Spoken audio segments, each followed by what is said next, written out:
दोस्तों, ईरान ने एक चौंकाने वाला प्रस्ताव दिया है। वो फिर से स्ट्रेट ऑफ हॉर्मुज को खोलने पर विचार कर रहा है।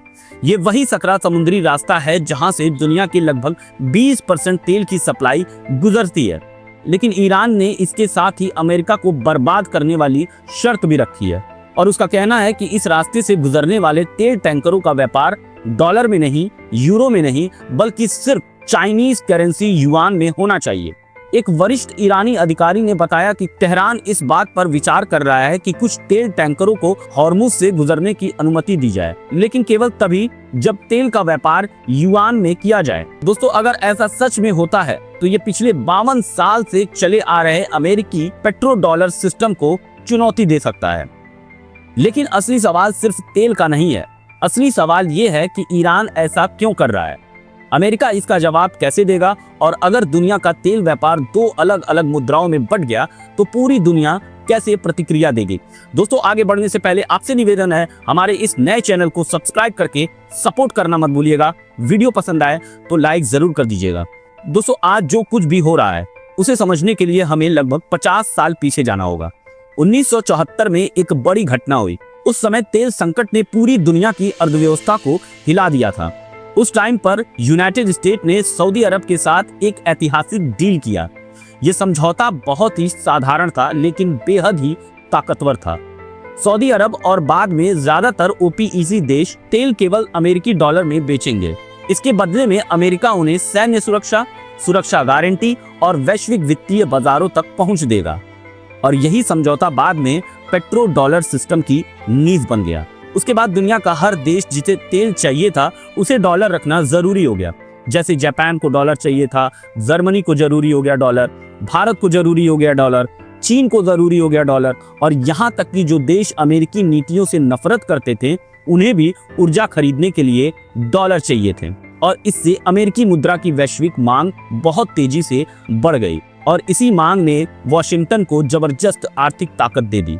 क्योंकि जब पूरी दुनिया को आपकी मुद्रा चाहिए होती है तो आपके पास आर्थिक दबाव बनाने की बहुत बड़ी शक्ति मिल जाती है और अमेरिका देशों पर सैंक्शंस लगा सकता था, बैंक अकाउंट फ्रीज कर सकता था और देशों को अंतर्राष्ट्रीय वित्तीय सिस्टम से बाहर कर सकता था। अगर हम सीधे मायने में कहें तो एक तरह से ब्लैकमेलिंग। दोस्तों, दशकों तक यही सिस्टम अमेरिकी वैश्विक ताकत की नींव बना रहा। लेकिन समय के साथ कुछ देशों ने इससे बाहर निकलने के रास्ते तलाशने शुरू कर दिए और उन देशों में सबसे पहला नाम था ईरान। दोस्तों, ईरान और अमेरिका के बीच टकराव आज का नहीं है। ये संघर्ष 40 साल से भी ज्यादा पुराना है। 1979 की ईरानियन रेवोल्यूशन के बाद से वॉशिंगटन और तेहरान के रिश्ते बेहद खराब रहे हैं। इन वर्षों में अमेरिका ने ईरान पर कई तरह के आर्थिक प्रतिबंध लगाए। इन प्रतिबंधों का असर पड़ा ईरानी तेल निर्यात पर, ईरानी बैंकों पर और उन अंतर्राष्ट्रीय कंपनियों पर जो ईरान के साथ व्यापार करती थी, क्योंकि तेल ईरान की सबसे बड़ी आय का स्रोत है। इन प्रतिबंधों ने उसकी अर्थव्यवस्था को बहुत ही नुकसान पहुंचाया। ईरान तेल तो बना सकता था लेकिन उसे वैश्विक बाजार में बेचना बेहद मुश्किल हो गया। दोस्तों, ज्यादातर अंतर्राष्ट्रीय बैंक ईरान के लेन देन को प्रोसेस करने से मना कर देते थे।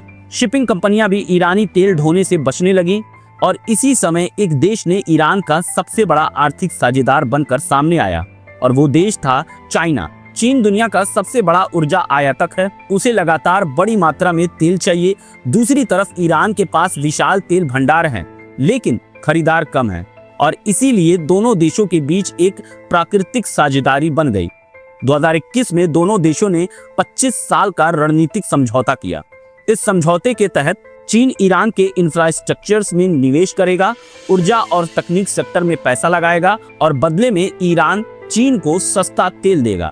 लेकिन यहाँ एक इम्पोर्टेंट बात ये थी कि चीन चाहता है कि उसकी मुद्रा युआन का इस्तेमाल दुनिया में ज्यादा हो। कई सालों से बीजिंग कोशिश कर रहा है कि दुनिया डॉलर पर कम निर्भर हो और इस लड़ाई का सबसे बड़ा मैदान रहा है तेल व्यापार।